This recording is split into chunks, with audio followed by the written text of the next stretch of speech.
year, or how the 2024 take do you, how has been the year for you and your personal life, your professional space, in all of the things you've set out to achieve in the year, how 2024 take do you.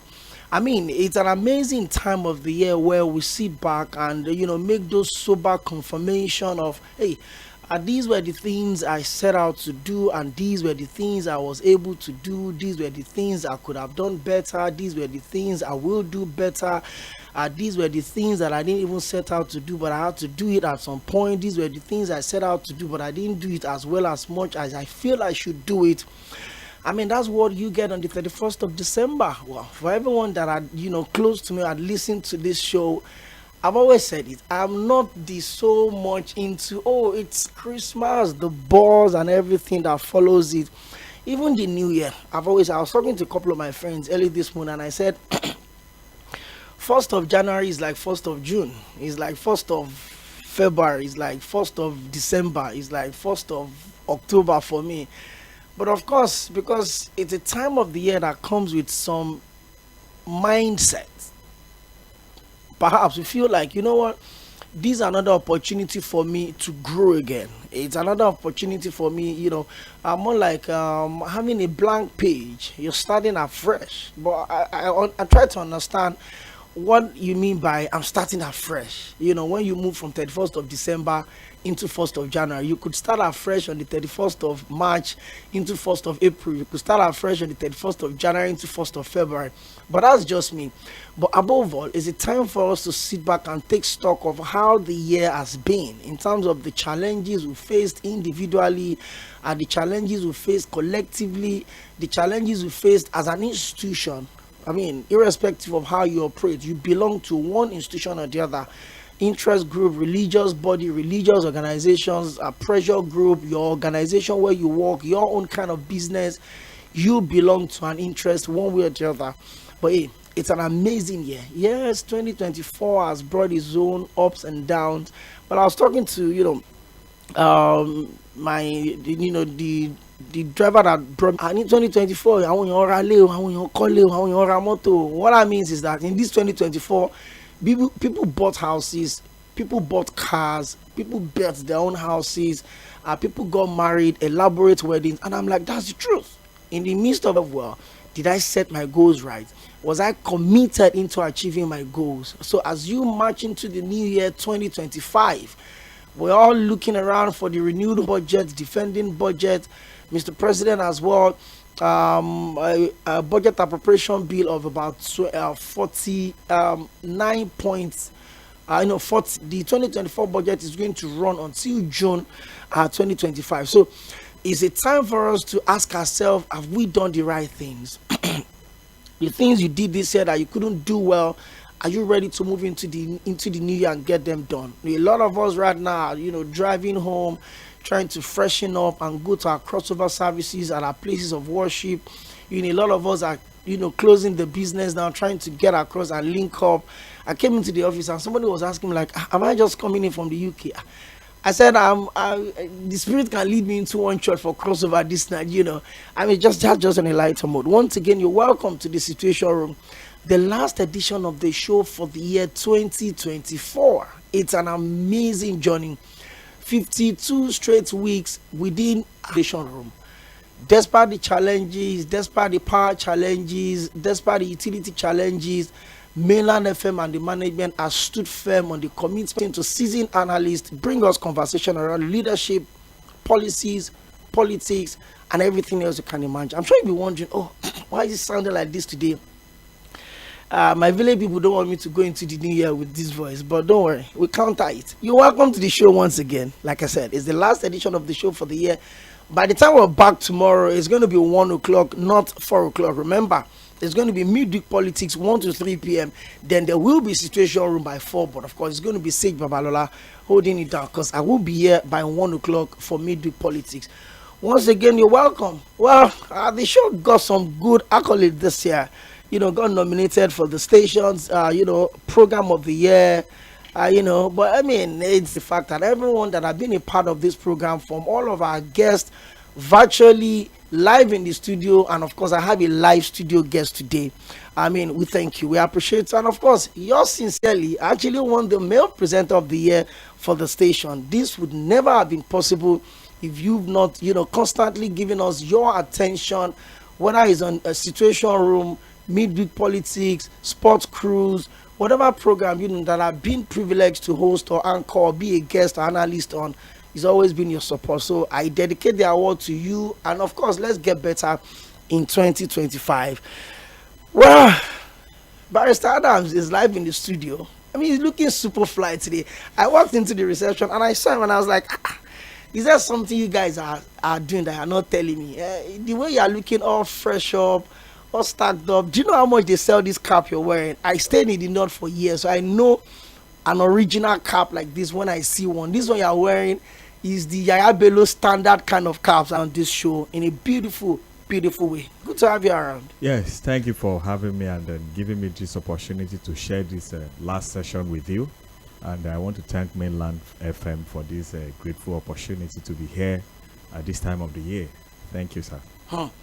Amazing time. And so, talking about which time of the year, this is the 31st of December. I don't know if you catch the buzz of, new year, new me, new year, new resolution. This one, I will not do this one. I have a lot of friends. So when we get talking and they're like, this new year will come, so I will not do this one, I will not indulge, and I'm like, okay. So by the second week of January, I'm seeing you do one of those things that you will not. And I remember, Alpha, you said you and Green Bottle will not have any relationship this year. And you're on the 6th Green Bottle in just one afternoon. And we're like, it's not easy, But let me ask you, it's the last day of the year. I'm sure somehow you've had a lot of wins this year. I mean, being a lawyer, a practicing lawyer at that, you've had a lot of, complicated issues, cases, appearance, clients, judges. But in summary, how did 2024 treat you as a person, as a professional? Talk to me about how 2024 had been to you. I want to start by being deliberate and, about my 2024. Let me be deliberate about it. I thank God for January, February, March. A lot of factors in this year 2024, particularly with the system wherein they are being spoon-fed. We're finding it so we have to battle. Time to always be here into the studio from the courts, sometimes from the media. And we don't take that for granted. Once again, thank you. Of President Bola Ahmed Tinubu on the 1st of January. But I will play you that soundbite. And then you look at it and some of the promises the president have made, how far have we come? But before then, 47.96 trillion proposed budget for 2024. And you find some of the items listed. By the way, I read through amounts, projections, expectations, some realistic, some not exactly as realistic, with the ideas that we have on ground. Mr. President have branded the project as a renewed hope. It's not enough for you to brand it. It's not just by the figures. That is when you can say that you're doing well. We are used to the system wherein a lot of money is being allocated to the National Assembly. Fund is being allocated to the renovation of some government parastatals that are not in vogue, that are not currently operating. How will you describe that? And a lot of money is being invested in the renovation of Aso Rock and some other government agency on a daily basis. So the point I'm making in essence is that let the name of the budget, let it reflect on the common man on the street. How? You have branded it as a budget of renewed hope. Let people have trust in you. It's a clear admission that your government have failed. Government have admitted by the branding of that budget to say that people, please, I'm really sorry, I'm deeply sorry, I've inflicted a lot of hardship on Nigerians. However, I still want you to have trust in me. That is my little understanding of the branding. But it's now beckon on the government, because it's not enough for you to say trillion, trillion, whichever amount you call it. But what is important is that let the figure there, let it reflect on the life on of the people. face and the life of a common man on the street. That is when you can say budget. Otherwise, it's just a figure that you have branded in such a way to favor your personal advantage. That's my view. But I'm very optimistic that Mr. President and the government parastatal, they will do the needful to ensure that the system gets working. Let me be optimistic for once about the system. Yeah, no matter how we interpret hope or not, it is a commodity that you need to have as a man that wakes up every day with the expectations of having a bigger, brighter, better future. You have to be hopeful. Hopeful in the sense that, well, things will get better, life will pick up, there will be security, there will be quality education, there will be good health care, there will be decent enough housing for the people. I mean, there will be a level playing ground, there will be a conducive business environment. I mean, these are the things that we'll have to continue and constantly be hopeful about. 2024 brought a lot of twists and turns. Yesterday on the show, I ran through my top 10 political events of year 2024. I could do 1,000, but of course we decided to limit it to 10. And then I made mention of the double election in Edo and Ondo, the gubernatorial election. I talked about the Supreme Court judgment on the autonomy of the local government. I also talked about the United States presidential election, which is really big. I talked about the unfortunate stampede in Abuja, Anambra, and Oyo State. We also talk about the cabinet reshuffle of President Bola Ahmed Tinubu in October, and we just ran through that top 10. People have constantly grown interest in governance. It's not just a sit in one place and observe. Even though, looking it side by side with the number of people that picked up their PVC's potential voters as against the total number we have, is not encouraging. The Ondo election, the same thing. The Edo election, the same thing. But so I think it's high time we move from that conversion, moving from, I'm picking up my PVC. You could pick up your PVC to do a lot of other things, but you're picking up your PVC to choose who governs you, to choose who leads you, to choose who legislates on your behalf, both at the state and the National Assembly, to choose who preside over you. And I'm really looking forward to that ahead of 2025. But let me play you this soundbite, a part of President Bola Ahmed Tinubu's January 1st, 2024 presidential speech, where he assured Nigerians that things would get better. Let's listen to this soundbite and then we'll ask ourselves again, are truly things getting better? It's Miller 98.3 FM, and of course, this is the Situation Room every Monday to Friday from 4 to 5:30 p.m. 90 straight minutes of conversation around leadership, around governance, around politics and policies of government. Stick with us. Immense joy to welcome each and every one of you, young and old, to this brand new year 2024. We must lift up our hand to Almighty God in gratitude for His grace and benevolence to our country and our lives in the year 2023 that has just gone by. Yeah, was a very challenging one. It was eventful in so many ways for our country. It was a transition year that saw a peaceful, orderly, and successful transfer of power from one administration to another, marking the yet another remarkable step in our 24 years of unbroken democracy. It was a year you, the gracious people of this blessed nation, entrust your faith in me with a clear mandate to make our country better, to revamp our economy, restore our security within our borders, revitalize our floundering industrial sector, boost agricultural production, increase national productivity, and set our country on an irreversible path towards national progress that we and future generations will forever be proud of. The task of building a better nation and making sure we have a Nigerian society that cares for all our citizens is the reason I ran to become your president. It was the core of my renewed hope campaign message, on the basis of which you voted me as president. Everything I have done in office, every decision I've taken, and every trip I've undertaken outside the shores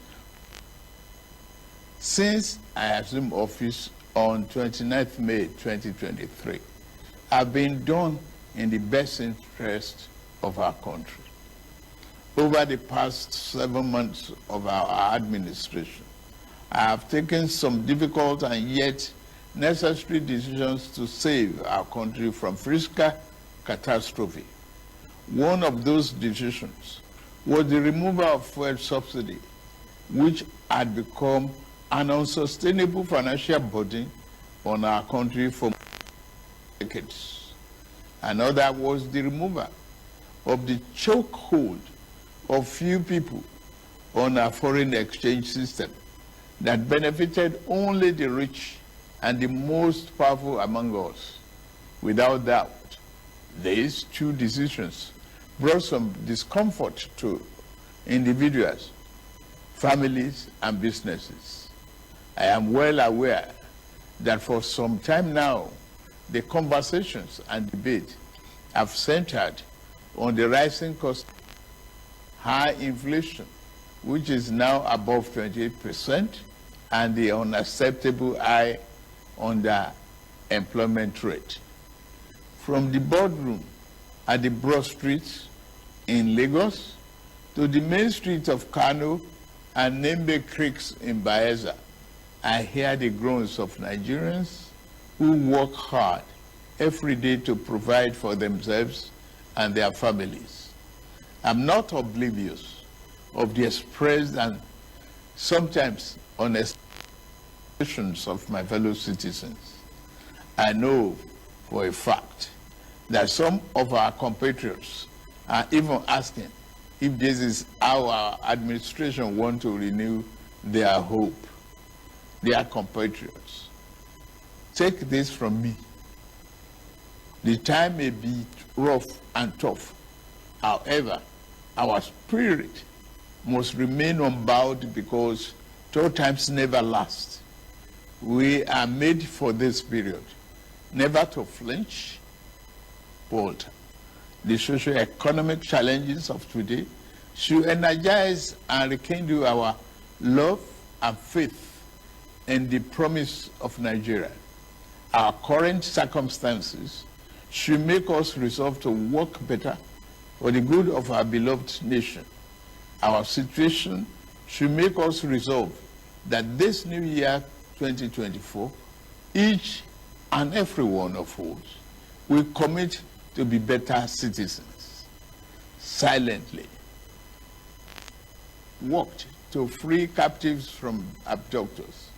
While we can't beat our chest yet that we had solved all the security problems, we are working hard to ensure that we all have peace of mind in our homes, places of work, and on the roads. Having laid the groundwork of our economic recovery plans within the last 7 months of year 2023, poised to accelerate the pace of our service delivery across the sectors.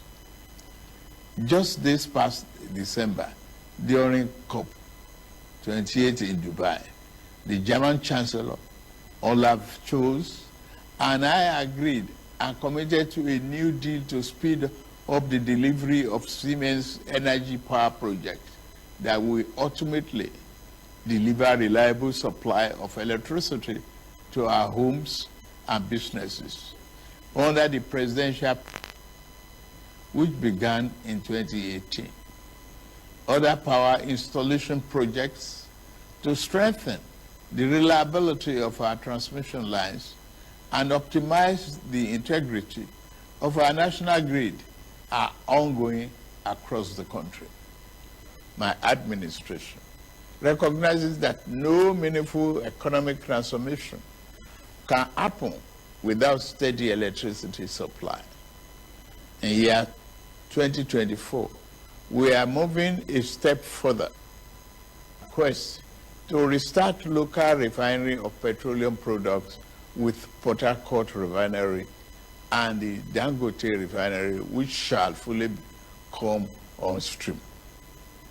To ensure constant food supply security, and affordability. We will step up our plan to cultivate 500,000 hectares of farmland across the country to grow maize, rice, wheat, millet, and other staple crops. Launch the dry season farming with 120,000 of land in Jigawa State last November under our National Wheat Development Program.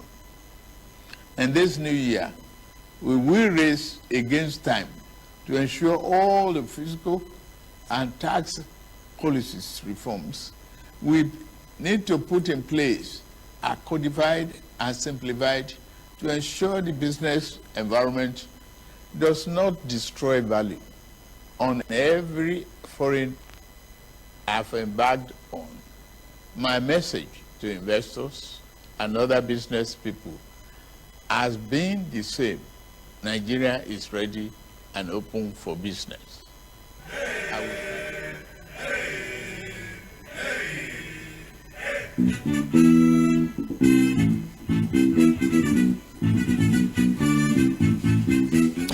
Well, welcome back, and let's get straight up into the conversation today. That was the voice of President Bola Ahmed Tinubu on the 1st of January 2024. And tomorrow is another day. You get to hear the speech again. And I think about 2 weeks ago or thereabouts, the president gave his first presidential media chat where there were journalists across board, interviewing the president, asking him questions, and interviews live or not. But I mean, the president earlier this year made a lot of promises, talked to us about the expectations that the Port Harcourt refinery and the Dangote refinery would also come upstream. Both of those came upstream this year. Whatever conversation that is around the Port Harcourt, I mean, it's a different talk. But Barrister Adams, you listen to this, speech, and like I said, by tomorrow morning again, the president would speak. How would you rate all of these that the president promised us in 2024 against what we have on the ground right now?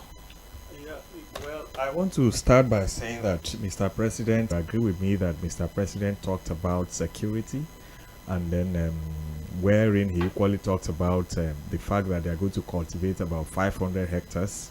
500,000 thereabouts. You agree with me that there is no security all over the federation, and that is why you see that even onion, as I'm speaking to you now, one is sold for about 200-300. And the bulb you are talking about is not a big one, though. Yes. So you see the point we are making. So, and that is part. People cannot even get onion, and you know that you agree with me that onion is like water. Any food you cook, you want to cook beans, you need onion. You want to cook yam, you need to put onion. Every food, everything you want to cook. An essential commodity, but when it's expensive, it's not doing anything. So whether we like it or not, it is essential, because whatever food you cook, you need to put onion. People cannot even buy onion. And that should tell you that Mr. President have failed with due respect to the system. Mr. President have failed in the aspects of that farming, the promises as it relate to farming. And then number two, as to security. The food price tag right now, as it's being skyrocketed currently, is because of the fact that, and that is why you see that the little we have in the system, the price is now on the high side. So to that, I can't really rate Mr. President for that. I can't even rate, when I say that, because people are suffering. If you know, just identify 2 or 3 agendas. It's not for you to lump them together, or you load them, or you outline them, whereas you cannot even handle them. So for food supply, I give them 0/10. People are suffering. Food price continue to skyrocket on a daily basis. What happened to our local rice? The production of our local rice. That some state government, I think, in partnership with a particular state in the north, I know at a point, but up to the date as I'm speaking to you now, nothing. If people want to complain now, this government will storm on people. Rice. You complain about fuel scarcity, they bring rice. You complain about flooding, they bring rice. You complain security about security, they bring rice. Are we going to call them government of rice production? Rice pyramid? That is one. And then number two, what happened to that? Rice pyramid. What happens to it? A lot of things. Government is in continuation, particularly that you are in the same party. The same political party. So it's not a matter of an APC agenda and then APC came on board. And then at the end of the day, you realize that whether APC, because it's not the party, so you must comply with that oath that you took. That's number two. And then number president for the constant power supply in some part of Lagos, even though it's against some people's wish. Look at the cost implication to buy fuel, diesel and everything. Petrol. The Dangote refinery and then the Port Harcourt refinery came on board, even though it's inconsistent to come and go, and it's not easy in that industry, but at least we need to start from somewhere. At least we saw that at a point they came on board, extent of their operation. And you equally agree with me that a few days ago or yesterday, Mr. President is congratulating the system that the Warri refinery, are you aware of that news? Have commenced operation. So I don't know whether it's a system of coming to address us towards the end of the year, because I recall that it was, don't know whether it's now a system for them to come and then blow us the fact that, oh, this refinery have commenced operation by ending of every year. So I don't know, but Mr. President say that the Warri refinery have commenced operation. We need to start from somewhere. At least he is better than the immediate president that will not even say anything.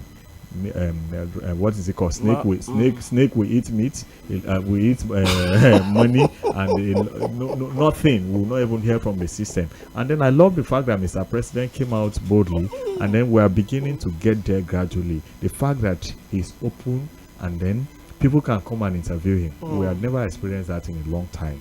They will just come and read, and then no, you don't have any right to question Mr. President. So for me, I'm just hoping that the foundation that Mr. President have started, because it's not easy, the foundation, he will just try to improve on the foundation. Well, thank you very much.